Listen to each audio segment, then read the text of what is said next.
እንዴት ናችሁ ውድ ቤተሰቦቻችን? ይህ ፉአድ ባህሩ የዩቲዩብ ቻናላችን ነው። እያደመጣችሁን ስለሆነ ከልብ አድርገን እናመሰግናለን። የዝውውር ጉዳዮችንና ስፖርታዊ ጉዳዮችን የምናካፍልበት ፉአድ ባህሩ የዩቲዩብ ቻናል ላይ ትገኛላችሁ። ሀሳብ አስተያየቶቻችሁን ልትጽፉልን ትችላላችሁ። የተለያዩ ርዕሰ ጉዳዮችን ወደ እናንተ እያደረስን ለተከታዮቹ ደቂቃዎች አብረን እንቆያለን። በተለይ ከዝውውር ጉዳዮች ጋር አያይዘን ሰፋ ያሉ መረጃዎችን ወደ እናንተ የምናደርሰው አብራችሁኝ እንድትቆዩ በአክብሮት ጋበዝኩኝ። ሀሳብ አስተያየቶቻችሁን ጻፉልን። በተለይ የእናንተን የውድ ቤተሰቦቻችንን ሀሳብ አስተያየት ተቀብለን ደግሞ በፕሮግራማችን መጨረሻ መልሰን ወደ እናንተው የምናነብላችሁ ነው የሚሆነው። በተለይ ስምና አድራሻችሁን እየጻፋችሁ ሀሳቦቻችሁን ብታጋሩን ደግሞ ለእኛ የተሻለ ይሆንልናል። ሀሳቦቻችሁን ጻፉልን። ከመሸጋገሪያ በኋላ ተመልሰን ስንመጣ በቀጥታ ወደ ዛሬ ፕሮግራማችን የምናመራ ይሆናል። ፉአድ ባህሩ ፕሮግራሙን እየመራው ከእናንተ ጋር ቆይታን አደርጋለሁ። አብራችሁኝ እንድትቆዩ ነው በአክብሮት የምጋብዘው።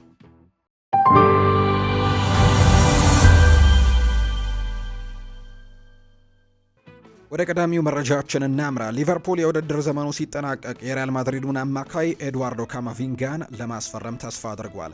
ፉትቦል 365ን ዋቢ አድርገው የወጡ ዘገባዎች እንደሚያመለክቱ ተጫዋቹን ለማስፈረም 100 ሚሊዮን ዩሮ ለማቅረብም ዝግጁ ናቸው። ጥያቄው ከቀረበ ሪያል ማድሪድ ውድቅ ለማድረግ ይቸገራል። ዘገባው አክሎም ሊቨርፑል አማካይ ክፍሉን ለማነቃቃት እንዲሁም ጉልበትና ጥንካሬን ቴክኒካል ብቃትም ያላቸውን ተጫዋቾች ለማምጣትም እየፈለገ መሆኑን የተናገረው ይህ ፈረንሳዊ ኢንተርናሽናል ለነሱ ተመራጭ ዝውውር ሊሆን ይችላል። በመሃል አማካኝነት፣ በተከላካይ አማካኝነት ወይም በተከላካይነትም መስራት ይችላል። የሱ ሁለገብነት ደግሞ ለፕሪሚየር ሊጉ ሻምፒዮኖችም ሳቢ አማራጭ ነው። የፈረንሳዊው ኢንተርናሽናል መምጣት ሮያ ግራቨንበርችን በበለጠ ነጻነት እንዲጫወትም እድል ሊሰጠው ይችላል። ይህ የኔዘርላንድ ኢንተርናሽናል በተከላካይ አማካኝነት ሲያገለግል የቆየ ቢሆንም ለመሃል አማካኝነት ግን ይበልጥ ተስማሚ ነው። ቸልሲም ከካማቪንጋ ጋር ስሙ ተያይዟል። በሚቀጥለው ወር ሊቨርፑል ይፋዊ ጥያቄን ይዞ አይቀርብ ማየቶ ትኩረትን የሚሰብረው የሚሆነው ዋንጫዎችን ማሸነፍ ከፈለጉ ቡድኑን ማሻሻልም ይኖርባቸዋል ተብሎ እንደሚታሰብ ነው የተነገረው። የሪያል ማድሪድ ኮከብን ማስፈረም ለነሱ ተገቢ ዝውውር መሆኑን ሊያረጋግጥ ይችላል። በላሊጋውና በሀገሩ ብቃቱን አሳይቷል። ለእንግሊዝ እግር ኳስም የሚያስፈልገውን አካላዊ ጥንካሬና ቴክኒካል መገለጫዎችም እንዳሉት ምንም ጥርጥር የለውም። ዝውውሩ ከተሳካ በፕሪሚየር ሊጉ ወዲያውኑ ተጽዕኖ ለመፍጠርም ይጥራል ተብሎ ነው የሚታሰበው። ሪያል ማድሪድ በክረምት በርካታ የቡድኑን ክፍሎች ለማሻሻል የሚኖርበት ሲሆን ለፈረንሳዊው ኢንተርናሽናል የሚቀርቡትን 100 ሚሊዮን ዩሮ ውድቅ ማድረግ ይከብደዋል። በሚቀጥሉት ጥቂት ሳምንታት ሁኔታው እንዴት እንደሚቀጥል ግን የሚታይ ነው የሚሆነው። ማንቸስተር ዩናይትድ ጋምቢያዊውን ተከላካይ ሴዲ ኪንቴን ከትሮምስ ለማስፈረም ፍላጎት አለው። የጣሊያኑ ኮሪዮር ዴሎ ስፖርት እንደዘገበው ከሆነ ኦማር ቤራድ እና ጄሰን ዊልኮክስ የ19 ዓመቱን ተከላካይም በውድድር ዘመኑ መጨረሻ ለማስፈረም ተስፋ አድርገዋል። ለፕሪሚየር ሊጉ ክለብም ጥራት ያለው የረጅም ጊዜ ዝውውርም ሊሆን ይችላል የተባለ ሲሆን ስምምነቱን ማጠናቀቅ ይችሉ እንደሆነም የሚታይ ነው። ማንቸስተር ዩናይትድ ለወደፊቱ የሚሆን ቡድንን ለመገንባትም ኢንቨስትመንት ሊያደርግ እንደሚችል ይገመታል። በአውሮፓ ውስጥ ከፍተኛ ግምት የሚሰጠው ሲሆን ለእንግሊዝ እግር ኳስም የሚሆን አካላዊ ጥንካሬና ቴክኒካል መገለጫዎችም አሉት። ኪንቴ በትክክለኛው አመራር ለማንቸስተር ዩናይትድም ጭምር አስፈላጊ ተጫዋች ሆኖ ሊያድግ እንደሚችል ነው በርካቶች የሚገምቱት። ክለቡ በመሃል ተከላካይ ክፍሉ ላይ ተጨማሪ ጥልቀትና ጥራትን እንደሚፈልግ የሚታወቅ ነው። ሃሪ ማጓየር በእግር ኳስ ሕይወቱ ማብቂያ ላይ የሚገኝ ሲሆን ኪንቴ ደግሞ ተገቢውን የረጅም ጊዜ ተተኪም ሊሆን ይችላል ተብሎ ነው የሚታሰበው። ማንቸስተር ዩናይትድ በውድድር ዘመኑ መጨረሻ ተከላካዩን ለማስፈረም ይፋዊ ጥያቄዎችን ይዞ ይቀርባል አይቀርብም ወደፊት የሚታይ ነው። ወደ ፕሪሚየር ሊግ የመዘዋወር እድልም ለወጣቱ ተከላካይም አስደሳች ይሆናል።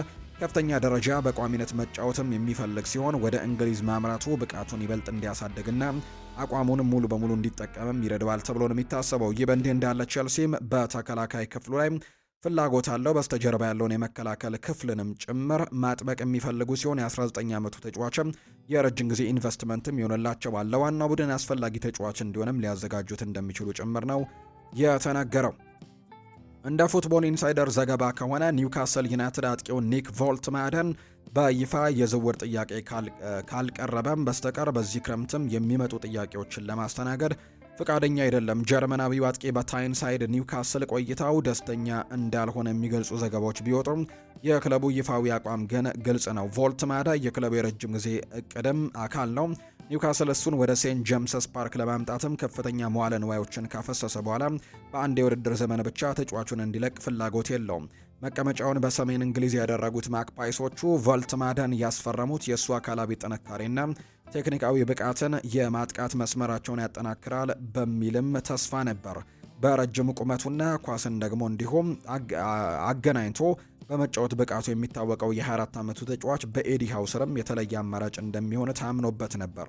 በ24 በፕሪሚየር ሊግ ጨዋታዎች ያስቆጠራቸው 7 ግቦችም ተስፋ ስጪ ቢመስሉም በቅርቡ ያሳየው የብቃት መውረድ ግን አሳሳቢ ሆኗል። በሁሉም ውድድሮች ባደረጋቸው ባለፉት 16 ጨዋታዎችም አንድ ግብ ብቻ ማስቆጠሩ በተጫዋቹ በራስ መተማመንና ከፕሪሚየር ሊጉ ጠንካራ ፉክክር ጋር መላመድ ላይ ጥያቄዎችን አስነስተዋል። ክለቡ ግን ይህንን እንደ ተፈጥሯዊ የመላመድ ሂደት እንጂ እንደ ውድቀትም አይመለከተውም። ቮልትማዳ ወደ ጀርመን ሊመለስ ይችላል የሚሉ ዘገባዎች መውጣታቸው አስገራሚ ሆኗል። የእሱ አለመደሰትም እንዲሁ የመነጨው ከታክቲክ አለመመጣጠን ለቦታው ካለው ከፍተኛ ፉክክር ወይም ከሌሎች ክለቦች ካለው ደግሞ ፍላጎት ይሁን እስካሁን ግልጽ አይደለም። የኒውካስል ዩናይትድ አቋም ግን ተጫዋቹ ራሱ ግፊት ካላደረገ በስተቀር ሽያጩ እንደማይታሰብ ነው። ይህ ሁኔታን ከተመለከትን ግን ክለቡ ደስተኛ ያልሆነ ተጫዋችን ይዞ ከመቀጠል ይልቅ ሌሎች አማራጮችን ሊመለከትም ይችላል የተባለው እንደ ቅድመ ጥንቃቄም ጭምር። ኒውካስል የክሪስታል ፓላሱን አጥቂ ዣን ፊሊፕ ማቴታን እንደ ተተኪ እያጤነ እንደሚገኝ ጭምር ነው መረጃዎቹ የበጡት። እንደ ዘገባዎች ከሆነ ኢንተር ሚላን የሊቨርፑሉን የመሃል ተከላካይ ኢብራሂማ ኮናቴን ሁኔታ እየተከታተለ ነው። ተጫዋቹ በአንፊልድ ያለው የኮንትራት ሁኔታ እስካሁን ባለመፈታቱ የበርካታ ክለቦችን ትኩረትንም እየሳበ ነው። ፈረንሳዊው ተከላካይ አሁን ላይ ወደ ማብቂያው እየተቃረበ ቢሆንም አሁንም በውል ማራዘሚያው ላይ ስምምነት ላይ አልተደረሰም። ይህ ደግሞ በአውሮፓ ታላላቅ ክለቦች ተጫዋቹን ለማስፈረም ዝግጁ እንዲሆኑ እድል ፈጥሮላቸዋል። ለኢንተር ሚላን በክረምቱ የዝውውር መስኮት የተከላካይ ክፍሉን ማጠናከር ቅድሚያ የሚሰጠው ተግባር ሲሆን የኢብራሂማ ኮናቴ ብቃትም በክለቡ ፍላጎት ውስጥ ደግሞ ይጣጣማል ተብሎ ነው የሚታሰበው። ሊቨርፑል ላለፉት የውድድር ዘመናት በኮናቴ አካላዊ ጥንካሬና ከቨርጂል ቫንዳይክ ጋር ባለው ጥምረትም በእጅጉ ተመስርተዋል። የ26 ዓመቱ ተከላካይ በአየር ላይ ደግሞ ባለው የበላይነት በፍጥነቱና ኳስን ተቆጣጥሮ በመውጣት ብቃቱ በፕሪሚየር ሊጉ ካሉ ምርጥ ተከላካዮች አንደኛው ለመሆን ችሏል። ሆኖም በተጫዋቹና በክለቡ ባለስልጣናት መካከል በቅርቡ ንግግሮች ቢደረጉም አዲስ ውል ግን አልተፈረመም። ጊዜው እያለቀ በመምጣቱ ሊቨርፑል ሁለት አማራጮች ተደቅነውበታል። ወይ የረጅም ጊዜ ቆይታውን ማረጋገጥ አሊያም ተጫዋቹን ያለምንም ክፍያ በነፃ የማጣት አደጋን መቀበል። ኮናቴ በከፍተኛ ጫና በሚታይባቸው ጨዋታዎች ላይ የታላቅነት ክለብ አጥቂን የመቆጣጠር ብቃቱን በገበያው ላይ ያለውን ዋጋ ከፍ አድርጎለታል። በአሁኑ ወቅት የሴሪኤው መሪ የሆነው ኢንተር ሚላን በሀገር ውስጥም ሆነ በአውሮፓ መድረክ ያለውን ተወዳዳሪነት ለማስቀጠል የተከላካይ ክፍሉን ለማጠናከርም አቅዷል። እንደ ኮናቴ ያለ ተጫዋችም በነፃ ዝውውር ማግኘትም ለክለቡ ትልቅ ትርፍ ነው። ፍላጎቱ በጣሊያን ብቻ የተገደበ አይደለም። ሪያል ማድሪድም ከዚህ ቀደም ከተጫዋቹ ጋር ስሙ እየተያዘ ሲሆን ሌሎች ታላላቅ ክለቦችም ሁኔታውን በጥንቃቄ እንደሚከታተሉት ነው የተነገረው። አንድሪያ ካምቢያሶ በአውሮፓ እግር ኳስ ውስጥ በፍጥነት ተፈላጊ ከሆኑ የክንፍ ተከላካዮች አንደኛው ነው። የዩቬንቱሱ ተከላካይ ካለው ከተለያዩ ሁኔታዎች አንጻር የመላመድ ብቃት፣ ቴክኒካል ጥራትና የታክቲክ ብልህነት አንጻር በአህጉሪቱ ባሉ ታላላቅ ክለቦች አይን ውስጥም እንዲገባ አድርጎታል። ለዝውውር ወኪሎች ቅርብ የሆኑ መረጃ ምንጮች ለከቼንድ ኦፍሳይድ እንደገለጹት ከሆነ እንደ ሊቨርፑል፣ ማንቸስተር ሲቲ እና ሪያል ማድሪድ ያሉ ክለቦችም የዩቬንቱሱን ተከላካይ ካምቢያሶን በቅርበትም እየተከታተሉት ይገኛሉ። በሁለቱ የክንፍ መስመሮች ላይ የመጫወት የሚችለውና አስፈላጊ ሆኖ ሲገኝም ወደ መሃል ሜዳ ሚናዎችን መግባት የሚችለው ካምቢያሶ ዘመናዊና በኳስ ቁጥጥር ላይም የተመሰረተ ጨዋታ ያለው ተጫዋች ነው። ይህም ደግሞ የ26 ዓመት ሁለገብ ተጫዋችም በዚህ የውድድር ዘመን በጣሊያኑ ግዙፍ ክለብ ውስጥም 35 ጨዋታዎችን እንዳደረገ ነው የሚነገረው። ዩቬንቱስ ካምቢያሶን የመሸጥ ፍላጎት እንደሌለው በግልጽ አስታውቋል። በክለብ ውስጥ ደግሞ እንደ ቡድኑ የረጅም ጊዜ ምሰሶና የወደፊት የቡድን አምበል ተደርጎም ነው የሚታየው። አሁን ላይ ያለው ኮንትራቱ እስከ 2029 የሚያዘልቅ ሲሆን በአመት የሚያገኘው የ2.4 ሚሊዮን ዩሮ ደግሞ ደሞዝም ከክለቡ የደሞዝ መዋቅር ጋር የሚጣጣም ነው የሚሆነው። ሆኖም ግን ዩቬንቱስ የማጥቃት ክፍሉን ለማጠናከር ትልቅ አጥቂ የማስፈረም እቅድ ስላለው የስልታዊ አጣብቂኝ ውስጥም ከቶታል። ዘገባዎች እንደሚጠቁሙት በጥር ወር የቀረበው የ50 ሚሊዮን ዩሮ እንዲሁ ደግሞ ጥያቄም ውድቅ ተደርጓል። በክረምቱ ድርድሩ እንደገና የሚከፈትበት ከሆነ ዩቬንቱስ ውይይቱን ለመጀመር ከ60 እስከ 70 ሚሊዮን ዩሮ መካከልም እንደሚፈልግ ነው የሚጠበቀው። ሊቨርፑል የተከላካይ ክፍሉን መልሶ ለመገንባት በሚያደርገው ጥረት ውስጥም ተጫዋቹን እያጤነው ይገኛል። ማንቸስተር ሲቲም በተመሳሳይ ስሙ ከተጫዋቹ ጋር እየተያዘ ሲሆን በተለይም ፔፕ ጓርዲዮላ ወደ መሃል ሜዳ እየገቡ በጨዋታው ግንባታ ላይ የሚረዱ ተከላካዮችን ስለሚመርጥ ካምቢያሶ ለዚህ ታክቲክም ተመራጭ ነው። ሪያል ማድሪድ የተጫዋቹን ሁለገብነት ለተከላካይ ክፍሉ አማራጭና ለረጅም ጊዜ እቅድም እንደ መፍትሄ መመልከት ሁኔታውን እየተከታተለው ይገኛል።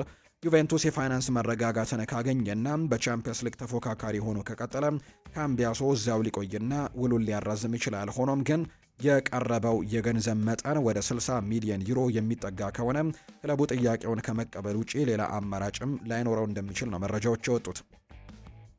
ምንም እንኳን የጋዜጦች የፊት ገጾች ሆኖ በመግባት በድጋሚ ተቀያሪ ሆኖ በመግባት ድንቅ ብቃቱን ያሳየውን ቤንጃሚን ሼስኮ ዜናን ቢሞሉትም ማንቸስተር ዩናይትድ ግን በሂልዲንግተን ስቴዲየም ኤቨርተንን 1-0 ባሸነፈበት ጨዋታ ከዛ ውጭ ደግሞ ከዛ በፊትም እንዲሁ በነበሩ ጨዋታዎች ላይም በርካቶች ሌሎች ተጫዋቾችን ሲያሞግሱ የነበረ ቢሆንም ማቲያስ ኩኛም መሞካሸት ያለበት ተጫዋች ነው ብለው በርካቶች ስሙን እያነሱት ይገኛሉ። ማቲያስ ኩኛ ደከመኝ ሰለቸኝ የማይል እንቅስቃሴን ትልቅ ነገርም እንዳረገ ነው ጭምር የሚነገረው።